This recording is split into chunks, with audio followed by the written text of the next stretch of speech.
Hai semua, selamat datang di channel Baca Saham. Pada video ini, kita akan membahas satu topik dengan judul Hasil nabung saham 10 saham besar selama 10 tahun.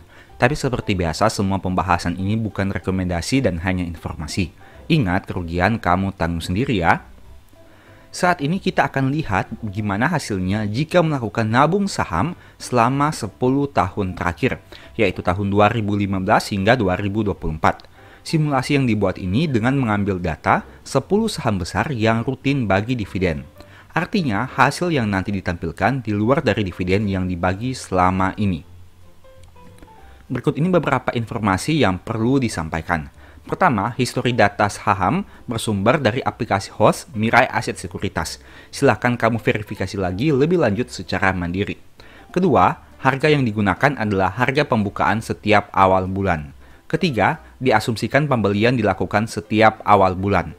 Keempat, mohon agar dapat mengecek atau menghitung ulang data yang ditampilkan, karena tidak menutup kemungkinan ada kesalahan perhitungan atau pengambilan data. Pembahasan ini bukan rekomendasi dan hanya informasi. Disclaimer on. Kita langsung masuk saja ke dalam nama-nama sahamnya. Pertama, saham ADRO. Ini merupakan rekapan data harga saham untuk harga pembukaan setiap awal bulan selama 10 tahun terakhir, sejak tahun 2015 hingga tahun 2024. Nah, jika diasumsikan melakukan nabung saham setiap awal bulan, ini adalah rata-rata harga saham yang akan kamu peroleh. Di tahun 2015 adalah 776, naik menjadi 935, naik menjadi 1700-an, naik menjadi 1900-an, turun menjadi 1200-an, turun lagi menjadi 1100-an, naik menjadi 1300-an, naik signifikan menjadi 3150, turun menjadi 2751, dan di tahun 2024 naik menjadi 2884. Artinya dalam 10 tahun terakhir ini ada harga yang rendah, ada juga harga yang tinggi. Kita lihat sekarang untuk data rekapannya seperti apa. Untuk rata-rata harga selama 10 tahun terakhir adalah 1.796, yang artinya jika kamu lihat di sini, hal itu disebabkan karena ada beberapa tahun di mana harga sahamnya cukup rendah secara rata-rata, sehingga menyebabkan harga rata-rata 10 tahunnya di angka 1.796. Dan jika dibandingkan dengan harga saat video ini dibuat di angka 2.400, itu artinya masih menghasilkan profit 33,6% untuk saham ADRO ini. Saham kedua adalah ASII. Kita lihat sekilas untuk rekapan harga sahamnya. Harga rata-rata di tahun 2015 adalah 6.885, naik menjadi 7.317 di tahun 2016, naik lagi menjadi 8.313 di tahun 2017, turun menjadi 7.621 di tahun 2018, turun lagi menjadi 7.308 di tahun 2019, turun menjadi 5.134 di tahun 2020, naik sedikit menjadi 5.489 di tahun 2021, naik menjadi 6.496 di tahun 2022, turun menjadi 6.244 di tahun 2023, dan turun lagi menjadi 5.025 di tahun 2024. Itu artinya ASII juga mengalami fluktuasi harga saham naik dan turun dalam 10 tahun terakhir, khususnya untuk harga rata-ratanya. Dan untuk harga rata-rata jika ditotal selama 10 tahun terakhir adalah di angka 6.583. Dan jika dibandingkan dengan harga saat ini di angka 4.810, itu artinya masih mengalami floating loss sebesar 26,9%.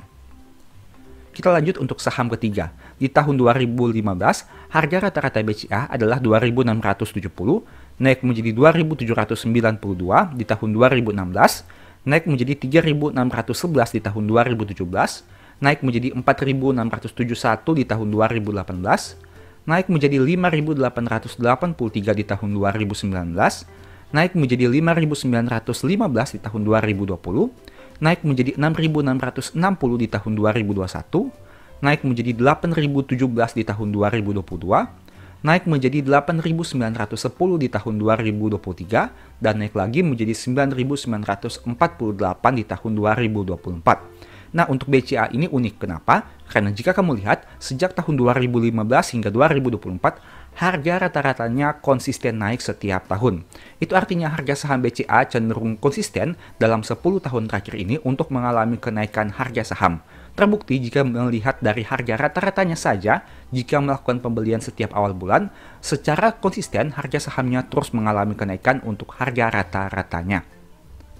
Ini merupakan harga rata-rata selama 10 tahun, yaitu 5.908. Nah, ini menarik. Kenapa? Karena meskipun harga rata-rata tertinggi adalah 9.948, jika ditotal sebenarnya harga rata-rata selama 10 tahun hanya 5.908 saja. Dan jika dibandingkan dengan harga sekarang 9.675, itu artinya menghasilkan profit 63%. Saham berikutnya, BBNI. Harga rata-rata di tahun 2015 adalah 2.843, turun menjadi 2.594, naik menjadi 3.394, naik menjadi 4.155, naik menjadi 4.254, turun signifikan menjadi 2.635, naik menjadi 2.862, naik signifikan menjadi 4.222, naik menjadi 4.708, dan naik menjadi 5.266.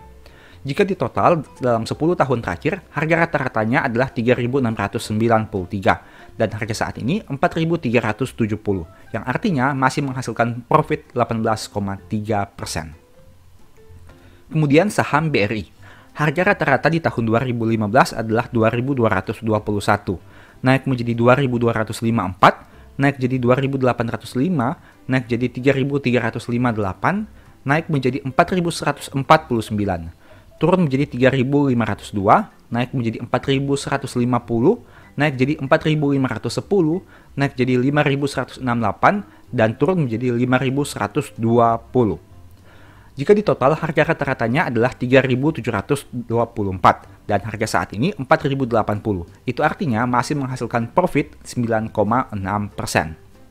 Saham berikutnya, BMRI. Harga rata-rata di tahun 2015 adalah 2.529, turun menjadi 2.521, naik jadi 3.171, naik jadi 3.664, naik jadi 3.712, turun menjadi 2.901, naik menjadi 3.161, naik menjadi 4.268, naik menjadi 5.415, dan naik lagi menjadi 6.635. Itu artinya harga rata-rata selama 10 tahun adalah 3.798, dan saat ini harganya 5.750. Itu artinya masih menghasilkan profit 51,4%. Kemudian saham ITMG.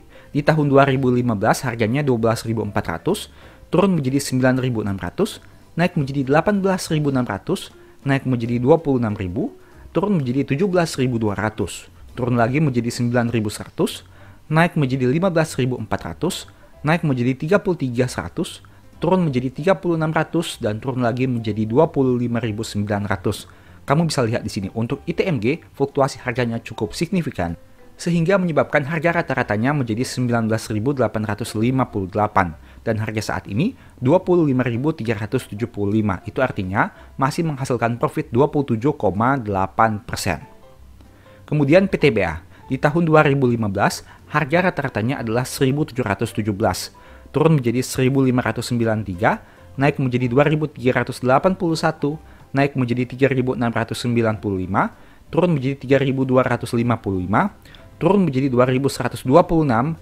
naik menjadi 2.482, naik menjadi 3.716, turun menjadi 3.159, dan turun lagi menjadi 2.708.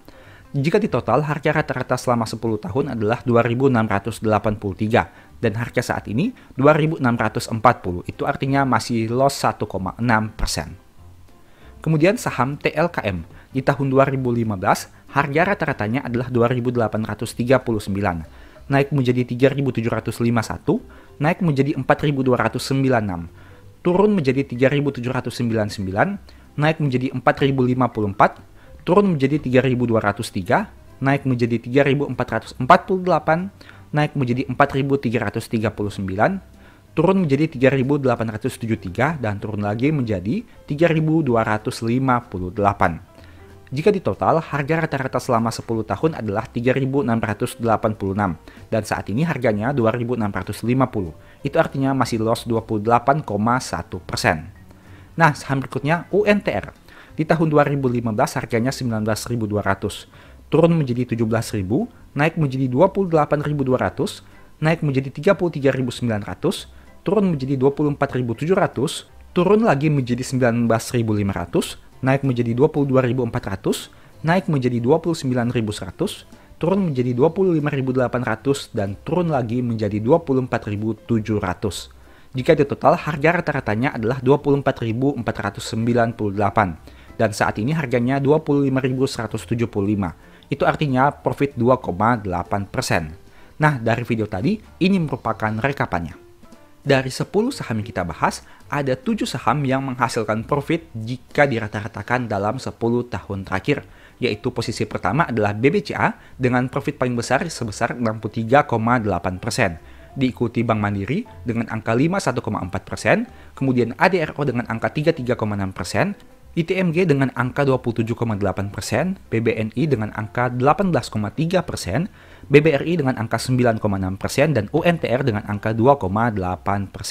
Nah, menariknya dari saham-saham yang kita bahas ini hanya terdiri dari 2 sektor saja, yaitu sektor perbankan dan sektor batubara. Yang menarik di sini saya ingin bahas dari sektor batubaranya. Kenapa? Karena seperti yang sudah kamu tahu, sektor ini cenderung membagikan dividen dengan yield yang jumbo.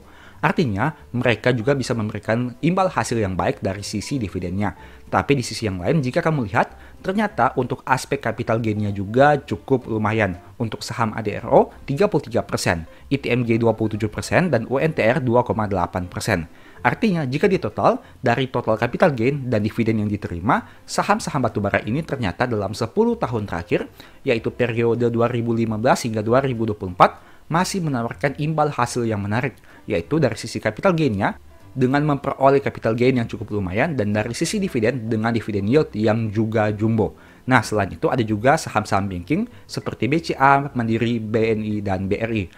Meskipun untuk saham BNI dan BRI saat video ini dibuat harga sahamnya turun signifikan, tapi jika dilihat dalam 10 tahun terakhir sebenarnya masih tetap menghasilkan capital gain setidaknya hingga video ini dibuat. Kita tidak tahu ke depannya seperti apa, dan ingat, data di masa lalu tidak menjamin data di masa depan akan terulang kembali. Mungkin di masa lalu harga sahamnya bisa naik dan menghasilkan capital gain dan dividennya bisa besar. Tapi di masa depan tidak ada yang menjamin hal itu bisa terjadi lagi. Di sisi lain, ada 3 saham yang harganya mengalami penurunan, yaitu TLKM turun 28%, ASII turun 26%, dan PTBA turun 1,6%. Nah, untuk 3 saham ini, coba kamu lakukan simulasi sederhana. Untuk capital gain-nya memang tidak diperoleh karena mengalami capital loss dalam 10 tahun terakhir. Tapi bagaimana jika ditambahkan satu unsur, yaitu dividen? Apakah dividen yang diperoleh selama 10 tahun terakhir ini mengcover capital loss yang mereka alami? Contohnya, misalkan, perusahaan itu membagi dividen dengan yield konsisten di angka 4%. Setiap tahun kamu memperoleh dividen 4%. Artinya, jika ditotal secara rata-rata saja, atau secara sederhana, 4 kali 10 menjadi 40%. Yang berarti, kamu sudah memperoleh dividen sebanyak 40% dari total investasimu secara rata-rata selama 10 tahun terakhir. Tapi ingat, itu hanya simulasi sederhana saja. Silahkan kamu lakukan perhitungan secara manual dan secara terperinci untuk memperoleh hasil yang lebih detail. Dan kemudian kamu bandingkan dengan capital loss yang dialami hingga video ini dibuat. Apakah masih mengcover atau tidak? Nah, dengan adanya simulasi ini, kamu bisa memperoleh informasi bagaimana dampaknya untuk nabung saham yang dilakukan selama 10 tahun terakhir. Meskipun tidak ada jaminan di masa depan hal itu akan terulang kembali, tapi setidaknya dengan data di masa lalu, untuk data 10 tahun terakhir ini, kamu bisa menjadi opsi pilihan apakah ingin tetap melanjutkan nabung saham atau tidak. Dan juga simulasi yang dibuat ini cukup sederhana, di mana kita hanya melakukan pembelian setiap awal bulan secara konsisten selama 10 tahun terakhir untuk 10 saham besar yang rutin bagi dividen. Artinya, sekalipun kamu belum memperoleh capital gain, tapi kamu memperoleh dividen rutin yang diterima setiap tahunnya. Meskipun tentu ingat, angkanya berbeda setiap tahun, tergantung kebijakan saat RUPS nanti. Nah, sebagai informasi, kalau kamu mau belajar tentang metode strategi nabung saham dengan lebih detail, mungkin ebook strategi nabung saham ini bisa membantu. Untuk poin-poin dan detail pembahasan, silahkan kamu baca pada tampilan berikut ini. Dan untuk info pembelian, silahkan chat WA pada nomor di akhir video. Nah, demikianlah pembahasan singkat terkait topik hasil nabung saham 10 saham besar selama 10 tahun terakhir. Kira-kira bagaimana menurut kamu? Apakah metode nabung saham saat ini masih relevan dan menarik untuk diterapkan? Bagaimana jangka panjangnya? Apakah masih menghasilkan keuntungan dari sisi capital gain atau dividen? Setidaknya dengan video ini kamu sudah melihat fakta 10 tahun terakhir seperti apa. Dan saham-saham yang juga saya bahas adalah saham-saham besar yang mungkin hampir setiap kamu mengetahuinya dan mengetahui seluk-beluk tentang perusahaan itu. Ingat, kita hanya membahas saham-saham yang memberikan dividen secara rutin. Meskipun tentu ada beberapa perusahaan yang dividen yield-nya naik turun, mengingat dengan kinerjanya juga yang naik turun, tapi setidaknya 10 saham besar ini membagi dividen setidaknya dalam beberapa tahun terakhir ini. Dan ingat, semua saham yang disebutkan ini bukan rekomendasi dan hanya sebagai informasi saja. Untung rugi, kamu tanggung sendiri. Semoga dengan video ini kamu memperoleh manfaat baru, dan sebagai informasi, saya sudah pernah buat satu video yang mungkin bisa berguna bagi kamu. Nonton hingga selesai agar mendapat pemahaman yang utuh. Di video ini, kita akan membahas kesalahan-kesalahan sederhana yang sering dilakukan oleh investor saham, yang bisa berujung pada kerugian besar. Kesalahan ini sering kali diabaikan atau dianggap remeh, jadi pastikan kalian simak dengan baik agar bisa menghindarinya dan menjadi investor yang lebih cerdas. Poin pertama, tidak memahami dasar-dasar investasi saham. Kesalahan pertama yang sering dilakukan adalah tidak memahami dasar-dasar investasi saham. Banyak pemula yang langsung terjun ke pasar saham tanpa benar-benar memahami apa itu saham dan bagaimana cara kerjanya. Saham itu bukan sekedar angka yang naik turun, tapi merupakan kewajiban kepemilikan dalam perusahaan. Sebelum memulai, sangat penting untuk memahami dasar-dasar seperti apa itu analisa fundamental dan teknikal, apa itu risiko dan bagaimana cara memilih saham yang tepat. Pasar saham itu bukan tempat ajaib yang membuat orang miskin menjadi kaya.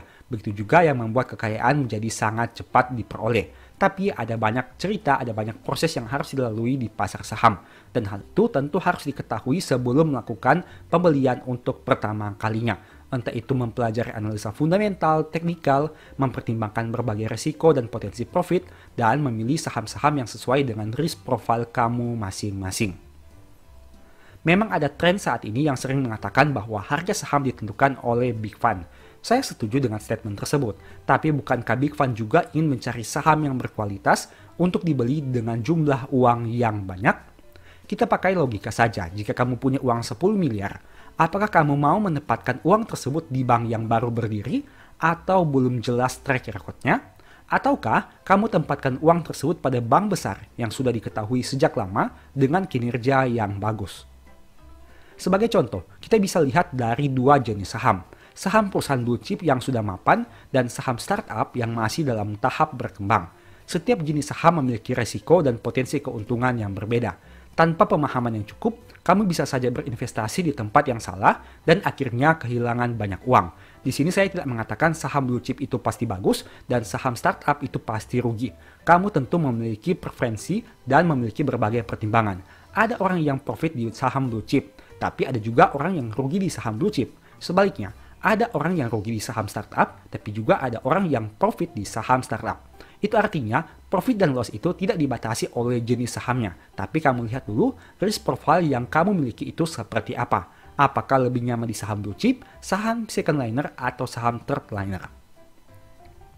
Kalau kamu perhatikan, setiap tahun akan ada saham unik yang harganya terbang sangat tinggi, tapi beberapa bulan atau tahun kemudian harganya turun lagi. Sebaliknya, ada saham bagus yang mungkin harganya turun dalam beberapa tahun, tapi dalam jangka panjang selama kinerjanya terus tumbuh, harganya akan naik lagi. Poin kedua, terlalu terpengaruh oleh emosi dan tren pasar. Kesalahan kedua adalah terlalu terpengaruh oleh emosi dan tren pasar. Ini adalah masalah besar, terutama bagi investor pemula. Ketika pasar saham sedang naik, banyak orang yang terburu-buru membeli saham tanpa analisa yang jelas hanya karena takut ketinggalan atau istilah kerennya FOMO, Fear of Missing Out. Sebaliknya, ketika pasar sedang turun, mereka panik dan menjual saham mereka pada titik terendah hanya untuk menghindari kerugian lebih lanjut. Sebenarnya poin kedua ini berkaitan dengan psikologi saham, di mana orang-orang akan terpengaruh membeli saat harga saham naik signifikan, dan sebaliknya orang-orang akan terpengaruh untuk menjual saat harga saham mengalami penurunan signifikan. Dengan kata lain, psikologi takut dan serakah sangat berperan penting di sini. Contoh yang paling sering kita lihat adalah saat ada hype saham di media sosial atau forum, dan tiba-tiba banyak orang membeli saham tersebut tanpa mengetahui latar belakang perusahaannya. Akibatnya, mereka hanya terjebak pada permainan harga sementara yang bisa berakhir dengan kerugian besar. Tapi ingat, di sini saya menekankan bahwa setiap orang memiliki sudut analisa yang berbeda. Mungkin untuk penganut scalping, mereka tidak peduli dengan fundamental perusahaan dan hanya melihat apa yang terjadi di hari tersebut. Tapi bagi seorang fundamentalis, mungkin lebih prefer untuk melihat kinerja perusahaan secara mendalam sebelum membeli saham. Jadi kembali lagi, setiap orang punya cara bertransaksi yang berbeda-beda. Dan intinya, selama kamu bisa profit konsisten dengan saham atau dengan metode yang kamu gunakan, itu sah-sah saja. Sebagai investor jangka panjang, penting untuk tetap tenang dan rasional. Jangan biarkan emosi menguasai keputusan investasi kamu. Fokus pada tujuan jangka panjang dan lakukan riset sebelum membeli atau menjual saham. Poin ketiga, tidak diversifikasi portofolio dan money management. Kesalahan ketiga adalah tidak melakukan diversifikasi portofolio dan atau money management. Banyak investor pemula yang menaruh seluruh uangnya dalam satu saham dan satu harga saja, berharap bahwa itu akan memberikan keuntungan besar dalam waktu singkat. Ini adalah pendekatan yang sangat beresiko. Jika saham yang Anda beli tiba-tiba turun atau perusahaan mengalami masalah, seluruh investasi Anda akan terpengaruh. Tapi memang untuk tawaran profitnya, saat harga saham naik signifikan, secara keseluruhan akan berdampak pada portofolio kamu. Diversifikasi adalah kunci untuk mengurangi risiko, entah itu diversifikasi saham ataupun diversifikasi harga saham. Kamu mungkin bisa melakukan diversifikasi saham dengan membeli 10 jenis saham yang berbeda. Tapi di sisi yang lain, kamu juga bisa melakukan diversifikasi money management. Artinya, mungkin kamu hanya membeli satu saham, tapi membeli dengan 10 harga yang berbeda. Itu juga termasuk salah satu diversifikasi. Dengan menyebar investasi ke beberapa saham atau beberapa harga, kamu bisa mengurangi dampak kerugian jika mengalami penurunan. Ini adalah salah satu strategi untuk menjaga stabilitas portofolio jangka panjang. Kita lihat sekilas untuk simulasi ini. Ada dua strategi. Yang pertama, membeli seluruh saham pada harga yang sama, yang berwarna merah. Dan strategi kedua, membeli saham di beberapa titik harga. Dalam hal ini, membeli di 3 titik harga yang berbeda, yang menghasilkan harga rata-rata yang lebih rendah. Misalnya, kita membeli 100 lembar saham. Untuk strategi pertama, dengan angka harga saham 30 per lembar saham. Itu artinya total biaya yang dikeluarkan sekitar 3.000. Bagaimana untuk strategi kedua? Kita membeli pada 3 harga yang berbeda. Yang pertama adalah 40 dengan harga yang lebih tinggi dibandingkan harga strategi pertama.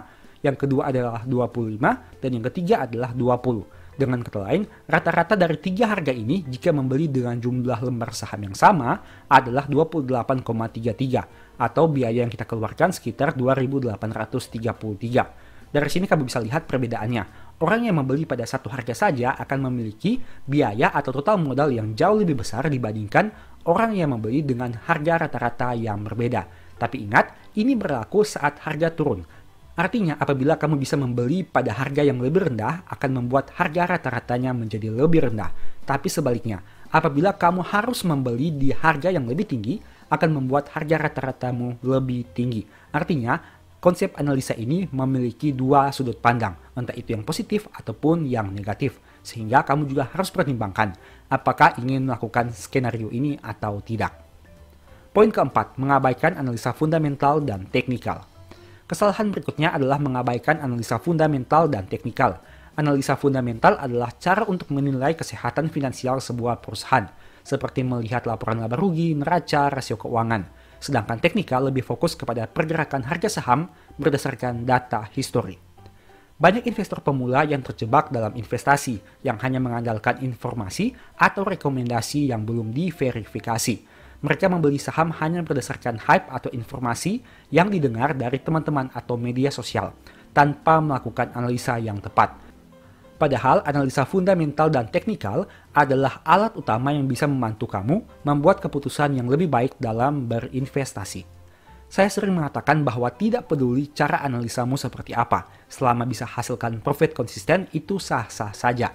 Artinya setiap keputusan yang diambil, entah itu fundamental, teknikal, bandarmologi, dan lain-lain, semuanya harus mempunyai dasar. Karena itulah yang menjadi alasan kenapa kamu bisa profit dan kenapa kamu bisa rugi.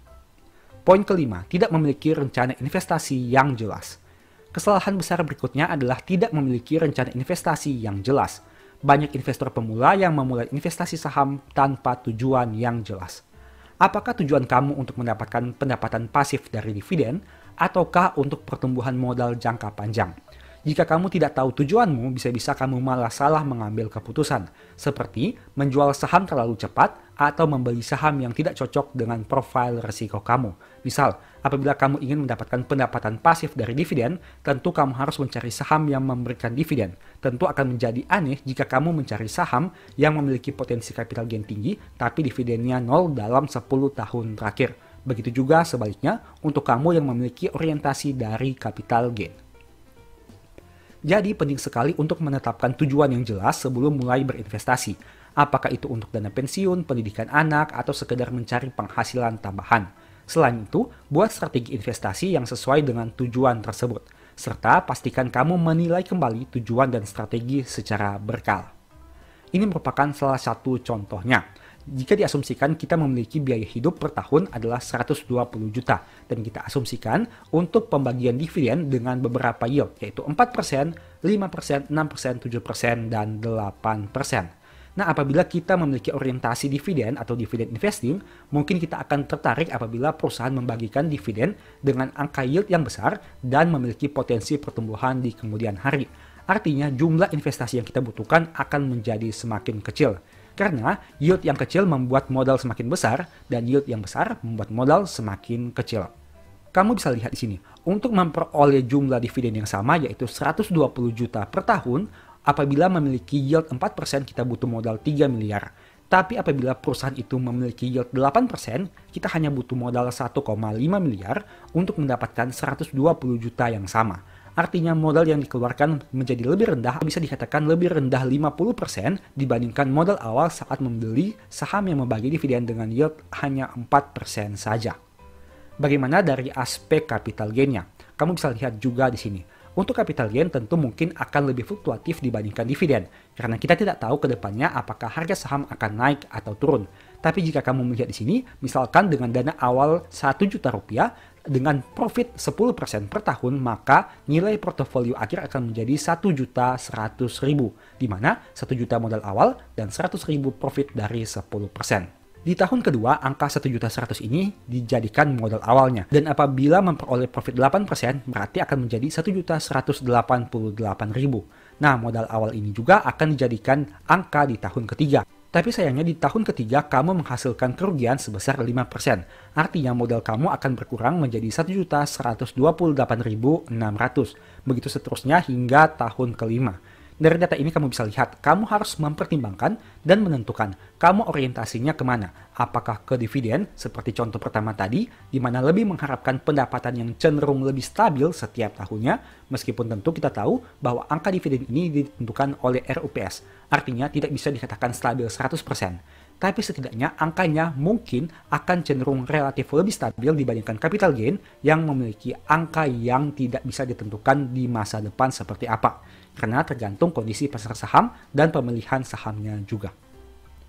Nah, sebagai informasi apabila kamu tertarik untuk mempelajari bagaimana cara untuk hidup dari saham, saya sudah banyak membahas beberapa poin penting di ebook Stock for Living. Dan apabila kamu ingin tertarik mempelajarinya, silakan lakukan pembelian ebook ini di nomor di akhir atau di awal video ini.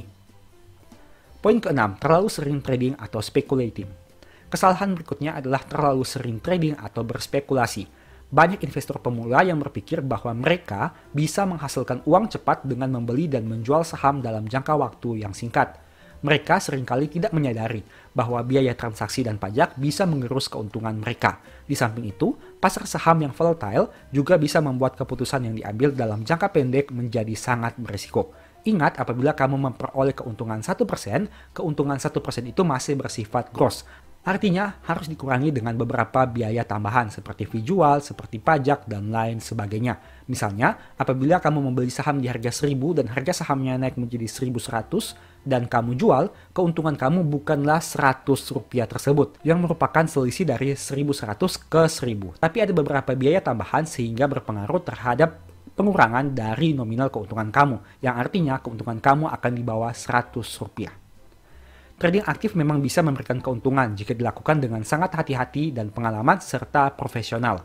Tapi bagi investor pemula yang tidak memiliki cukup waktu atau pengetahuan, lebih baik untuk fokus pada investasi jangka panjang. Ingat, investasi saham yang sukses membutuhkan waktu, kesabaran, dan disiplin. Tapi kembali lagi, setiap investor atau setiap orang punya preferensi yang berbeda-beda. Tidak ada salahnya kamu scalping dan tidak ada salahnya juga kamu value investing selama bisa menghasilkan profit konsisten. Poin ketujuh, tidak memahami risiko dan mengabaikan manajemen risiko.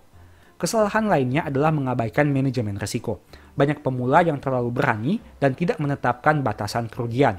Tanpa manajemen risiko yang baik, kerugian bisa jauh lebih besar dari yang diperkirakan. Misalnya, kamu tidak memperkirakan saham ini bisa turun sejauh apa. Memang kita tidak bisa menebak secara pasti bottom harga saham tersebut. Tapi setidaknya dengan berbagai analisa dan perhitungan, kita bisa memperkirakan kira-kira apabila terjadi penurunan, harga sahamnya bisa turun sejauh apa. Misalnya, dengan melihat penurunan dalam beberapa tahun sebelumnya, dan kita kalikan dengan harga saham saat ini. Selain itu, bisa juga dengan sisi valuasi historikalnya. Di beberapa tahun sebelumnya, PBV atau per saham ini pernah turun hingga ke angka berapa, dan masih banyak lagi beberapa metode yang bisa kita gunakan. Penting untuk tahu harus jual rugi di mana, menyiapkan dana darurat, dan melakukan evaluasi rutin terhadap portofolio. Dengan cara ini, kamu bisa lebih siap menghadapi kondisi pasar yang fluktuatif tanpa terjebak dalam kerugian besar. Poin ke-8, tidak memperbaharui pengetahuan dan informasi. Kesalahan terakhir yang sering dilakukan adalah tidak memperbaharui pengetahuan tentang investasi saham.